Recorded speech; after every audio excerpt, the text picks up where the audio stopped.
In the final months of 1941, the United States Navy's submarine force represented a curious amalgam of burgeoning modernity and lingering obsolescence. It was an arm of the service possessed of a fierce institutional pride, yet one whose foundational doctrines and primary weapon system had never been tested under the brutal adjudication of total war. On station in the Philippines under the Asiatic Fleet were the old, cramped S-boats, vessels of a World War I vintage, foul-odored, mechanically unreliable, and possessing a limited operational radius that chained them to the immediate vicinity of their bases at Cavite and Manila. These were contrasted sharply by the growing fleet of new, Gato-class submarines being commissioned into the Pacific Fleet at Pearl Harbor.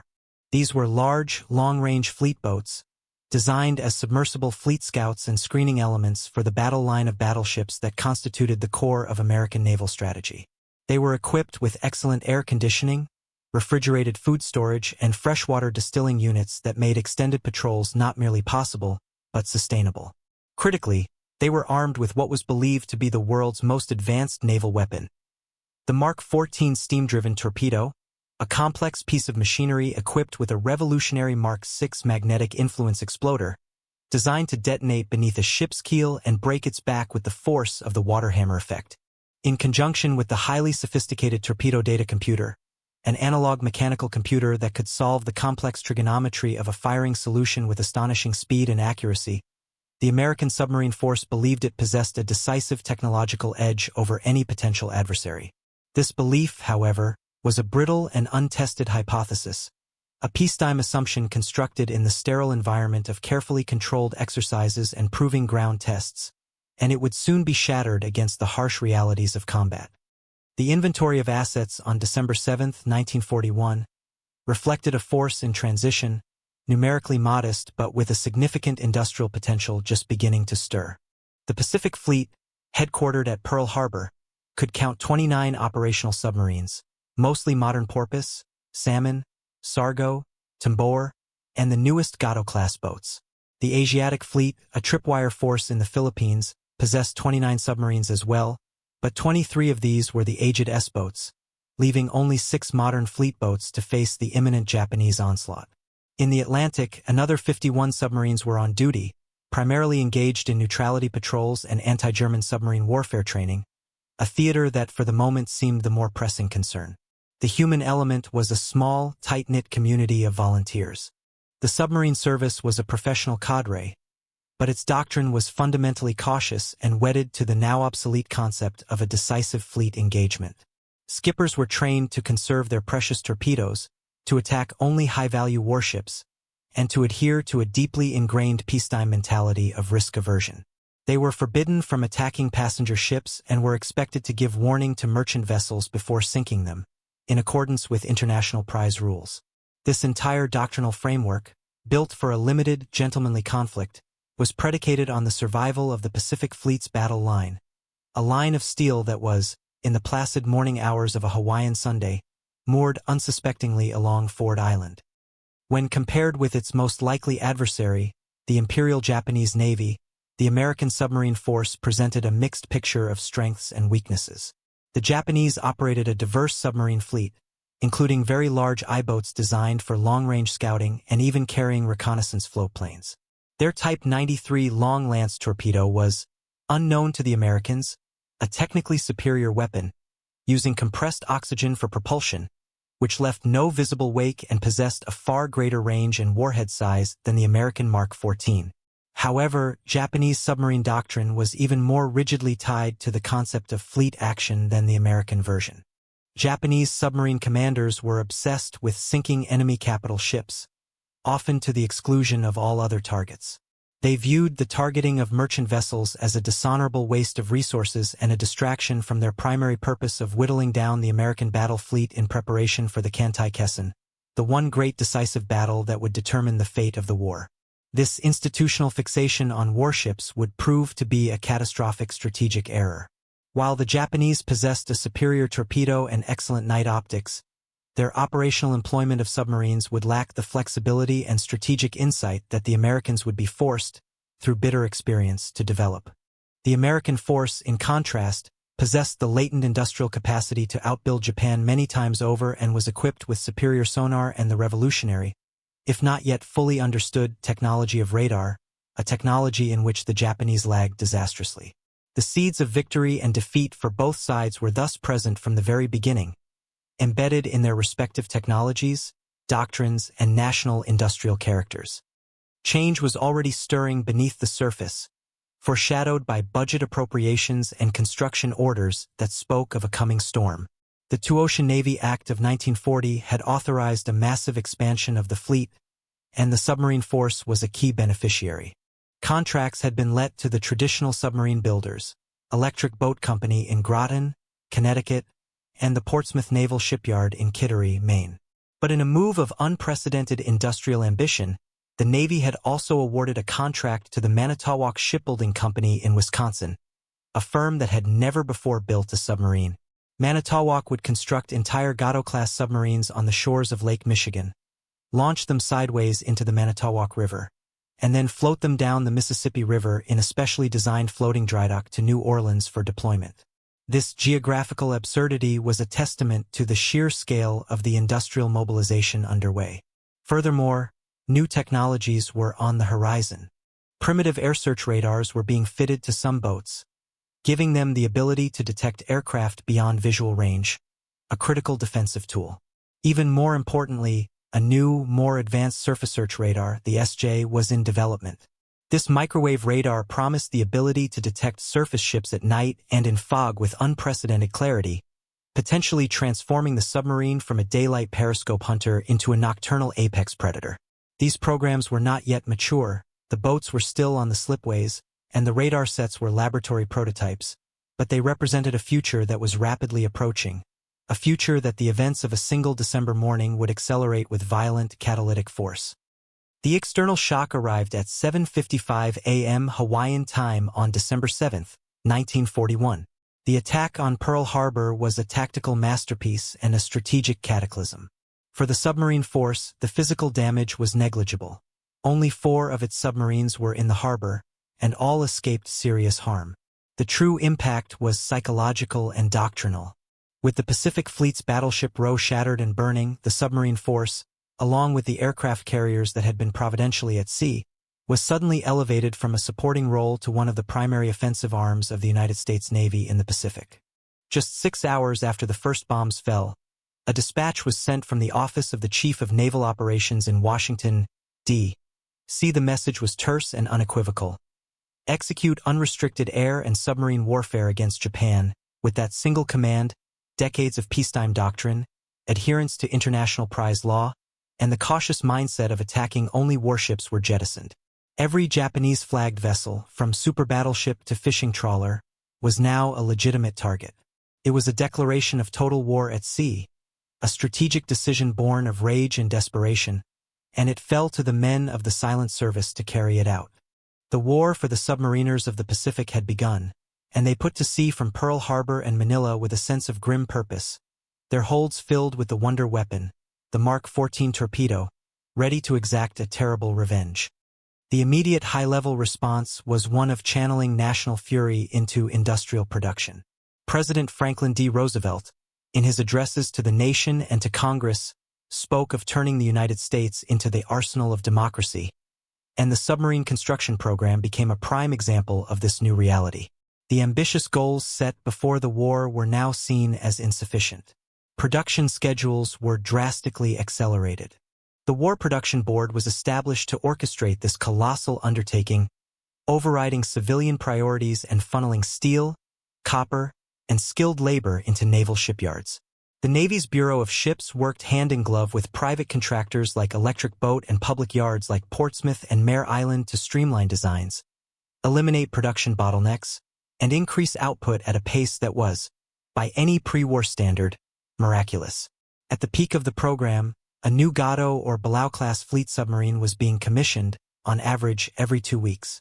This industrial surge was a direct response to the strategic void left by the destruction at Pearl Harbor. If the surface fleet could not fight a decisive battle, then the submarine force would wage a war of attrition, strangling Japan's island empire by severing its maritime lifelines.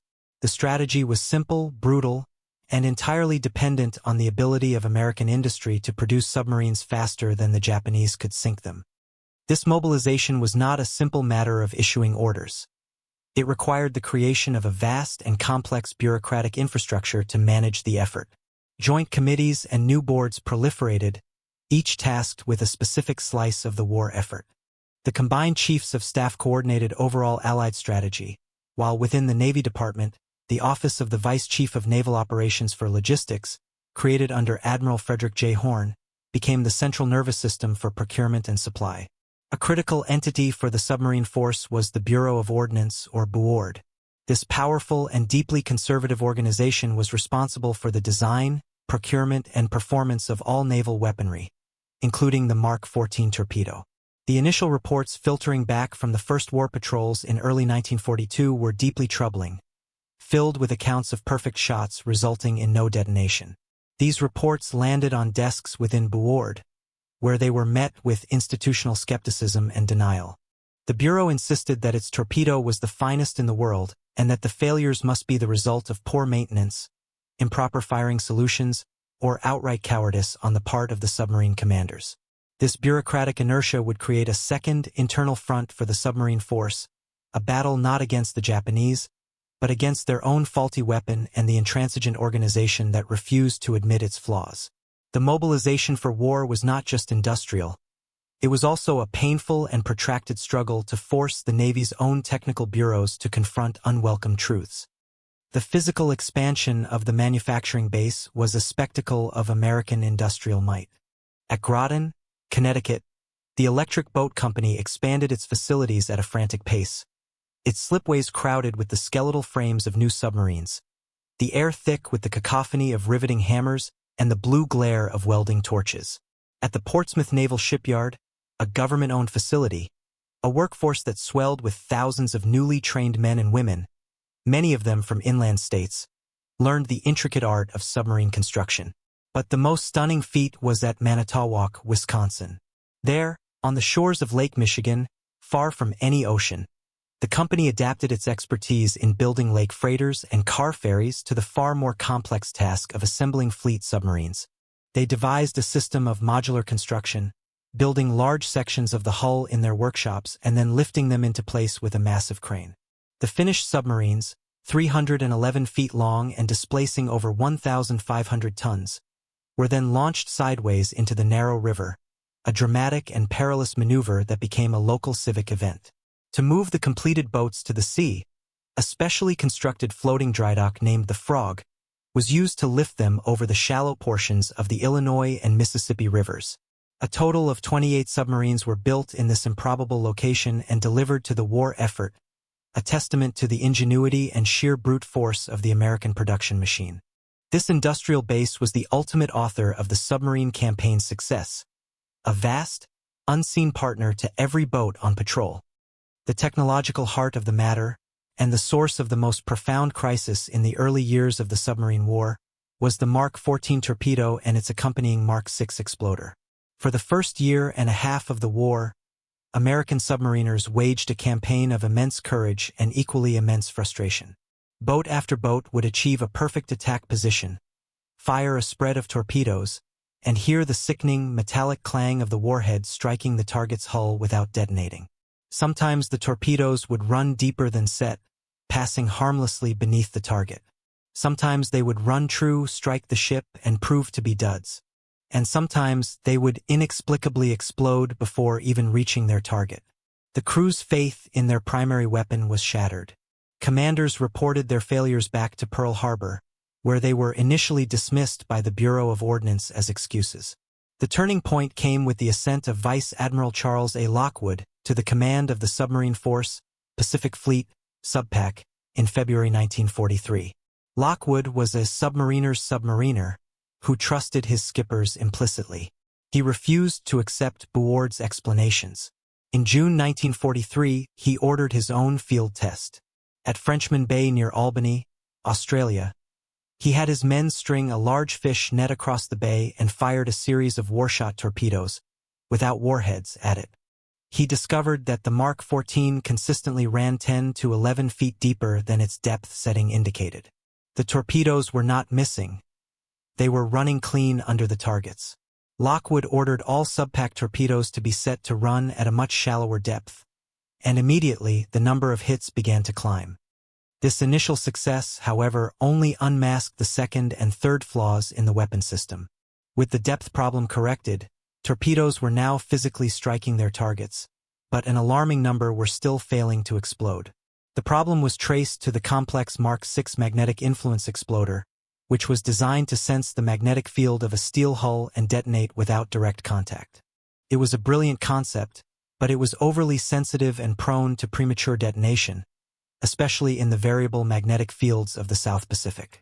In July 1-943, after a series of infuriating failures where perfectly aimed torpedoes exploded harmlessly short of their targets, Lockwood, on his own authority, ordered the magnetic exploders on all torpedoes in his command to be deactivated. Skippers were instructed to rely solely on the contact exploder, which was supposed to detonate upon impact with the hull. This decision, a direct contravention of Buord's directives, was an act of command courage that saved the submarine campaign. But even this did not fully solve the problem.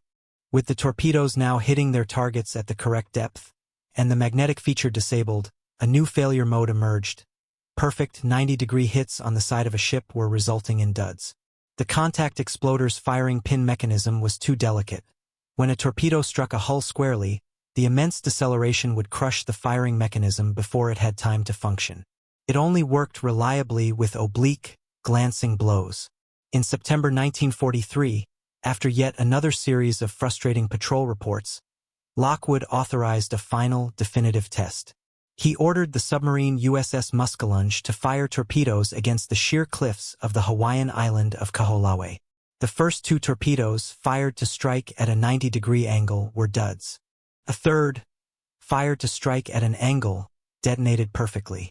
The evidence was now irrefutable. The solution was a hastily improvised fix using lighter materials for the firing pin guide block, allowing it to function even under extreme deceleration. By the autumn of 1943, 21 months into the war, the U.S. Navy finally had a reliable torpedo. This protracted, infuriating process of debugging the force's primary weapon was one of the most critical yet unsung campaigns of the entire war. The rapid expansion of the force inevitably led to significant growing pains. The sheer number of new submarines entering service created an insatiable demand for trained crews and qualified commanders.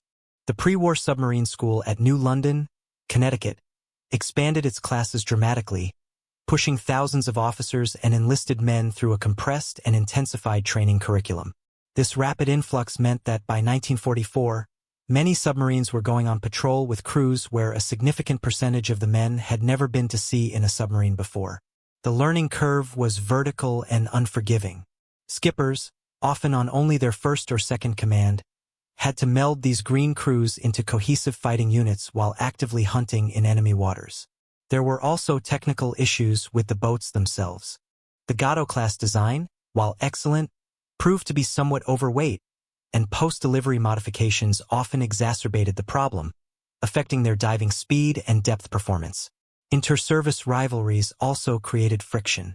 General Douglas MacArthur, commanding the Southwest Pacific area, frequently clashed with the Navy over the operational control and tasking of submarines based in Australia, viewing them as assets for his own theater rather than instruments of a broader strategic campaign against Japanese shipping. These organizational seams and technical imperfections were the inevitable byproduct of a force growing at an exponential rate under the extreme pressures of wartime. The evolution of doctrine was as profound as the technological changes. The pre-war concept of the submarine as a scout for the battle fleet was dead, sunk alongside the battleships at Pearl Harbor. The new doctrine of unrestricted warfare against merchant shipping was initially implemented by individual submarines acting as lone wolves, patrolling vast, assigned sectors of the Pacific. However, as the war progressed and more boats became available, American commanders began to adopt and refine the German concept of the Wolfpack. Coordinated attack groups, given names like Blair's Blasters or Donker's Devils, after their senior commanders, were formed. A typical Wolfpack consisted of 3 submarines, patrolling in a coordinated line of search. When one boat made contact with a convoy, It would report the position, course, and speed to the other boats in the group, and then track the target while the others moved to intercept. This required a high degree of skill in communication, station keeping, and coordinated tactics, all conducted under radio silence whenever possible.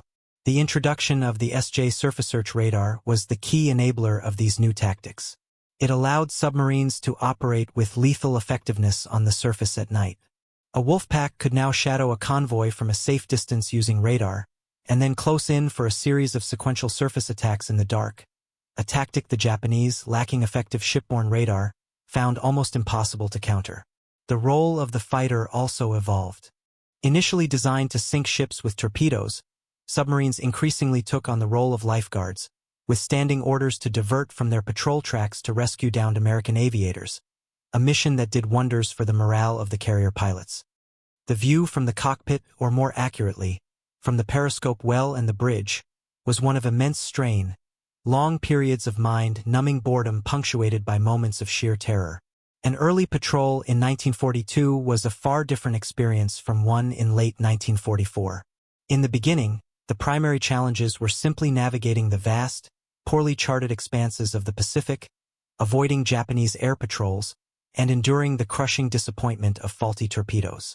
A skipper might spend weeks on station without a single contact, only to finally achieve a perfect attack setup and watch his torpedoes fail. The log of the USS Trigger on her 5th war patrol recorded the sentiment of many commanders. Fired 4 torpedoes at last 2 ships in column. First torpedo hit target, failed to explode. Second torpedo ran erratic. Third and fourth torpedoes passed under target. The Japs build them, we bang them, and the Bureau of Ordnance marks them.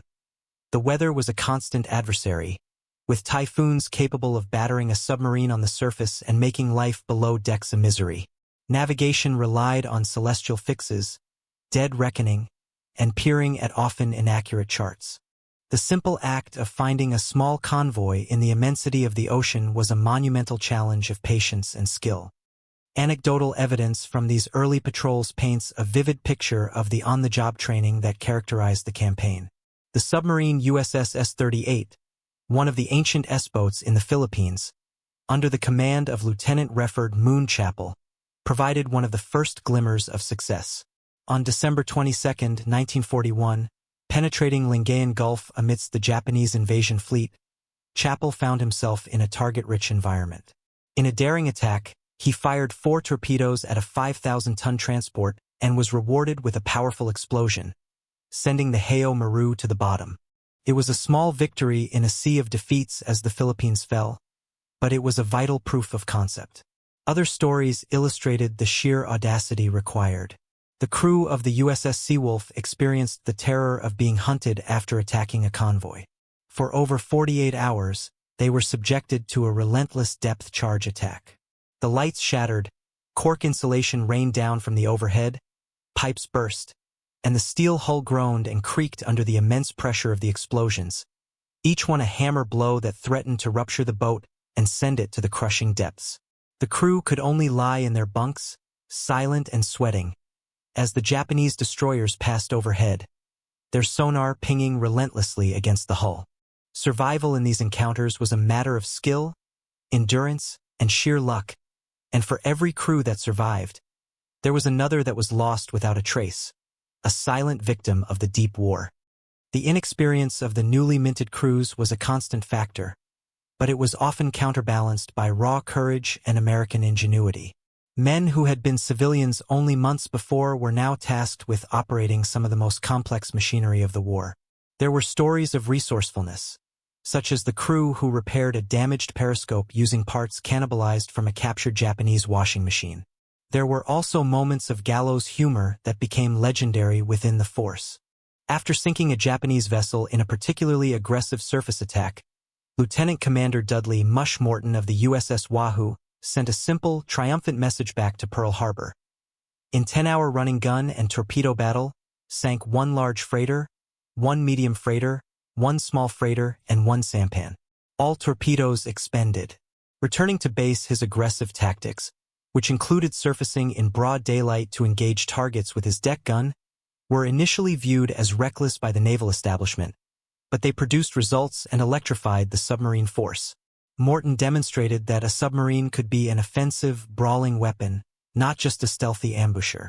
He and other skippers like Richard O'Kane of the Tang and Eugene Fluckey of the Barb became the exemplars of a new, hyper-aggressive command style that perfectly complemented the now reliable torpedoes and advanced radar systems, transforming the American submarine into the most lethal commerce raider in history. By mid-1944, the American submarine force had reached its peak of lethality. The torpedo problems were solved, the boats were equipped with superb SJ radar, and a cadre of experienced and aggressive commanders led crews that, while still containing many new hands, were forged into effective fighting teams. This mature system was about to play a decisive, if often overlooked, role in the largest carrier battle in history, the Battle of the Philippine Sea. As the Japanese mobile fleet under Admiral Jisaburo Ozawa sortied to intercept the American invasion of Saipan in June 1944, American submarines were already positioned to intercept them. They formed a picket line, a submerged tripwire across the Japanese fleet's expected path. On the morning of June 19th, the submarine USS Albacore, commanded by Commander James W. Blanchard, detected Ozawa's main carrier force. As the new Japanese armored carrier Taiho, Ozawa's flagship, turned into the wind to launch its aircraft, Blanchard had a perfect setup. He fired a spread of 6 torpedoes. Most missed, but a single Mark 14 struck the Taiho on her starboard side. The initial damage seemed manageable, but the hit had ruptured aviation fuel tanks, filling the ship's interior with explosive vapor. In a catastrophic failure of damage control, the crew opened ventilation systems in an attempt to clear the fumes, which only spread the volatile mixture throughout the entire ship. 6 hours after the single torpedo hit, a stray spark ignited the vapors, and the Taiho was torn apart by a massive internal explosion, taking most of its crew and Admiral Ozawa's operational staff with it. The battle, which would become known to American pilots as the Great Marianas Turkey Shoot, was already a one-sided slaughter in the air, but the submarines were not finished. Just hours after the Taiho was hit, another American submarine, the USS Kavala under the command of Lieutenant Commander Herman Kostler, on his very first war patrol, made radar contact with a second group of Japanese carriers. Kostler skillfully maneuvered his boat into an attack position on the veteran carrier Shokaku, one of the 6 carriers that had attacked Pearl Harbor. He fired a spread of 6 torpedoes from his bow tubes. 3 of them struck the Shokaku squarely. The carrier, already laden with fuel and munitions for a second strike, was doomed. Racked by fires and internal explosions, she rolled over and sank within 3 hours. In the space of a single morning, 2 American submarines, one a veteran and one on its maiden patrol, had succeeded where naval aviation had failed for years. They had sunk 2 of Japan's premier fleet carriers, including its newest and most advanced, crippling the Japanese fleet before its aircraft were even in range of the American carriers. It was a stunning demonstration of the submarine's transformation into a capital ship killer, a direct result of the long and painful process of technological and doctrinal adaptation. The sensory and emotional detail of these encounters was overwhelming. For the men inside the Albacore and Kavala, the experience was a sequence of tense, whispered commands in the red-lit confines of the control room. The sonar operator's voice, calling out the propeller beats of the approaching warships, fast screws, bearing 090, was the only sound. The skipper, glued to the periscope, would provide a running commentary. Target is a carrier, a big one. Range 4,000 yards. Angle on the bow 30 starboard. The torpedo data computer word, its dials spinning as the plotting team fed it the data. Then came the final bearing, the call to fire 1, fire 2, fire 3, and the palpable shudder as each 3,000-pound torpedo was ejected from its tube. The most agonizing moments were the minutes that followed, the crew counting down the seconds of the torpedo run in utter silence, listening for the explosion. When the boom finally came, a deep, satisfying thud transmitted through the water and felt in the very steel of their own hull. A wave of cathartic relief and brutal exultation swept through the boat. But there was no time to celebrate. The immediate aftermath of an attack was the most dangerous period. Take her deep. Take her deep. Rig for depth charge. The submarine would plunge, seeking the safety of a thermal layer, as the inevitable sound of vengeful, high-speed destroyer screws began to echo through the hull, the prelude to the percussive violence of a depth-charge counterattack. The fog of war was a thick, confusing blanket that enveloped all participants. On the Japanese side, the loss of the Taiho was initially misreported as a minor incident. Admiral Ozawa, supremely confident in his armored carrier's ability to absorb damage, transferred his flag to a cruiser and continued to direct the battle, unaware for hours that his flagship was a floating bomb. The chaos of the air battle, with hundreds of aircraft engaged, further obscured the submarine threat. The Japanese believed their primary enemy was the American carrier fleet over the horizon, not the unseen assassins lurking beneath the waves. For the American submariners, information was equally flawed. Commander Blanchard on the Albacore knew he had hit a carrier, but he could only claim a probable sinking before being forced deep by escorts. Lieutenant Commander Kostler on the Cavallo was more certain of his kill, but confirmation would have to wait. Communication was sporadic and dangerous. A submarine that transmitted a report risked revealing its own position to Japanese direction-finding equipment. Much of the battle was therefore fought in a state of profound uncertainty, with commanders on both sides making critical decisions based on incomplete, delayed, and often wildly inaccurate information. It was in this environment of confusion and imperfect knowledge that the submarine's unique ability to strike a decisive blow and then vanish proved so devastatingly effective. If the Battle of the Philippine Sea demonstrated the submarine's effectiveness against warships, the patrols of USS Tang under Commander Richard O'Kane showcased the ultimate expression of its power as a commerce destroyer. O'Kane, who had served as the executive officer under the legendary Mush Morton on the Wahoo, was a master of the aggressive night surface attack. On the Tang's third war patrol in the Yellow Sea in mid-1944, he sank 10 Japanese ships in a series of audacious attacks, often engaging multiple targets simultaneously. But it was his fifth and final patrol in the Formosa Strait in October 1944 that became the stuff of legend. In a period of less than 2 weeks, O'Kane and his crew systematically destroyed 2 entire Japanese convoys. Using the SJ radar to locate targets in the dark, O'Kane would race ahead of the convoy on the surface, submerge to periscope depth to get a clear view, and then surface again in the middle of the enemy formation, firing torpedoes from both his bow and stern tubes in a whirlwind of destruction. On the night of October 23rd and 24th, he attacked a large convoy, sinking multiple ships.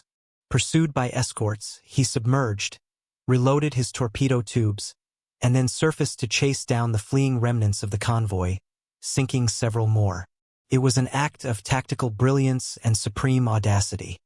The final moments of the Tang are a microcosm of the entire submarine war, a story of incredible success, technological prowess, and the ever-present risk of sudden, arbitrary death. On the night of October 24, 1944, having already sunk numerous ships, O'Kane maneuvered the Tang to finish off a damaged transport. He had fired 22 torpedoes on this patrol. Only 2 remained. He fired his 23rd, which ran hot, straight, and true, hitting its target. He then fired his 24th and final torpedo. Immediately, the crew on the bridge saw it begin to porpoise, broaching the surface and then diving again. It was a circular run, one of the most feared torpedo malfunctions. The torpedo, its rudder jammed, curved around in a tight arc and headed directly back at the Tang. O'Kane screamed orders for an emergency turn, but it was too late. The rogue torpedo struck the submarine's aft torpedo room, and the Tang was blown apart in a massive explosion. O'Kane and 8 others on the bridge were thrown into the water. The submarine sank in seconds, taking the rest of the crew with it. O'Kane and the few other survivors, including some who managed to escape from the sunken hull using the Momsen lung, were picked up the next morning by a Japanese destroyer, becoming prisoners of war. The top-scoring American submarine of the war, with 24 ships officially credited to its name, had been sunk by its own weapon, a final, cruel piece of situational irony. The immediate aftermath for the survivors of the Tang was a descent into a special kind of hell. Pulled from the oil-slicked water by the crew of a Japanese escort vessel they had been trying to sink just hours before, they were brutalized and interrogated. As prisoners of war, O'Kane and his men were held in special interrogation camps, starved and tortured for information about the submarine force they had so effectively served. Their fate was unknown to the U.S. Navy for the remainder of the war. The Tang was simply listed as overdue, presumed lost, the jubilation that had filled the submarine just nights before, as ship after ship exploded under their torpedoes, was replaced by the grim reality of survival in captivity. Back at Pearl Harbor, the submarine force could only mourn the loss of one of its finest boats and most brilliant commanders, even as it tallied the staggering success of its recent patrols. The initial reports from other boats in the area, combined with signals intelligence, allowed analysts to piece together a picture of the devastation O'Kane had wrought in the Formosa Strait, but the final, tragic chapter of the story would only be learned after the war's end, from the lips of the survivors themselves. A tactical evaluation of the mature submarine campaign of 1944 reveals a weapon system that had overcome its initial flaws to achieve a state of near perfection. The combination of the now reliable Mark 14 and the new, electric-powered Mark 18 torpedo, the superior SJ and SD radar sets, the advanced torpedo data computer, and a doctrine of aggressive, coordinated night surface attacks proved to be an almost unsolvable problem for the Japanese. The Imperial Japanese Navy's anti-submarine warfare, ASW capabilities were, by contrast, woefully inadequate. They had entered the war without a proper convoy system and were slow to implement one. Their escort vessels, often second-rate destroyers or frigates, were few in number and lacked effective radar and sonar compared to their Allied counterparts. Japanese ASW doctrine was reactive and defensive, focused on hunting a submarine after it had already attacked, rather than proactively protecting the convoys. This disparity in technological and doctrinal development created a lopsided contest. American submarines could detect convoys from beyond visual range, shadow them with impunity, choose the time and place of their attack, and then vanish into the vastness of the ocean, often before the Japanese even realized they were under attack by a submarine and not an aircraft. Official sources from both sides confirm the catastrophic effectiveness of the campaign. The post-war analysis conducted by the Joint Army-Navy Assessment Committee, JONIC, credited the U.S. submarine force with sinking 1,178 Japanese merchant ships of over 500 gross tons, for a total of 53 million tons. This represented 55% of all Japanese merchant shipping lost during the war. They also sank over 200 warships, including a battleship, 8 aircraft carriers, and 11 heavy cruisers. Admiral Charles Lockwood, in his own post-war report, noted the stunning efficiency of the force.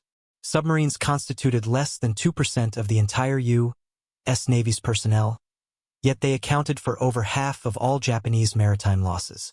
From the Japanese perspective, the submarine campaign was a slow, inexorable strangulation.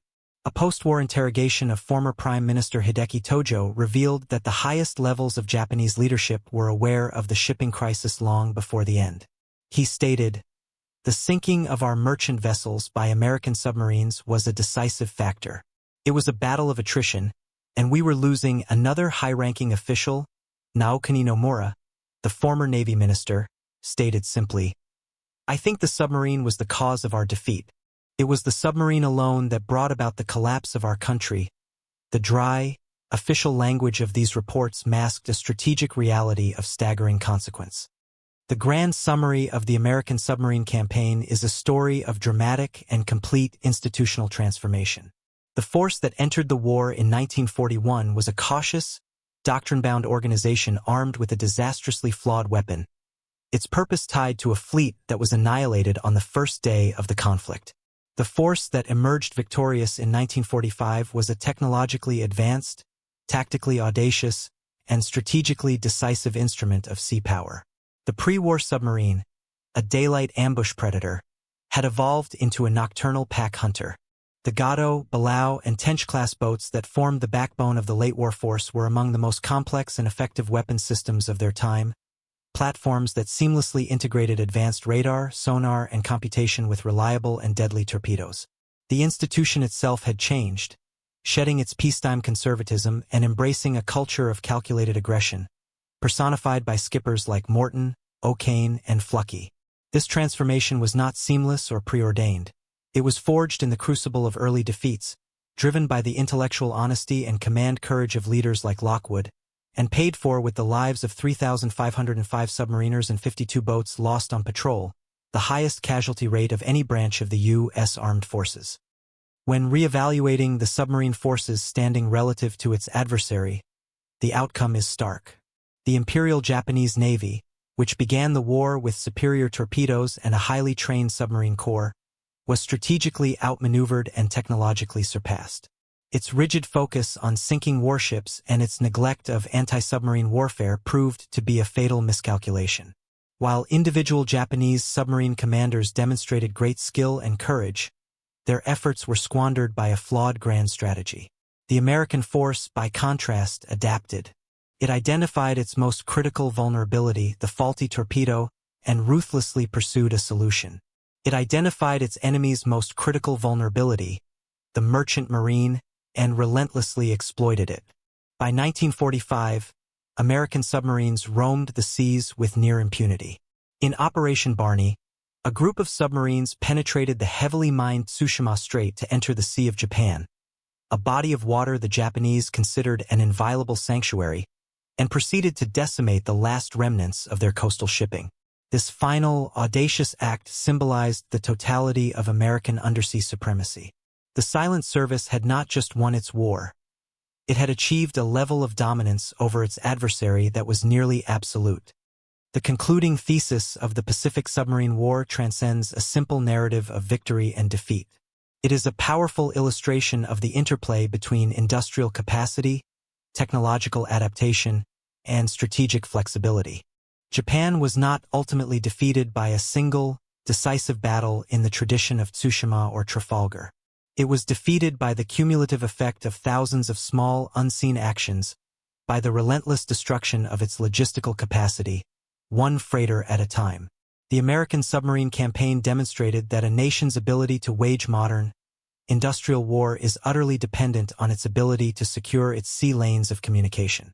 The severing of Japan's oil imports from the Dutch East Indies, its rubber from Malaya, and its iron ore from China crippled its war industries more effectively than any strategic bombing campaign of the period could.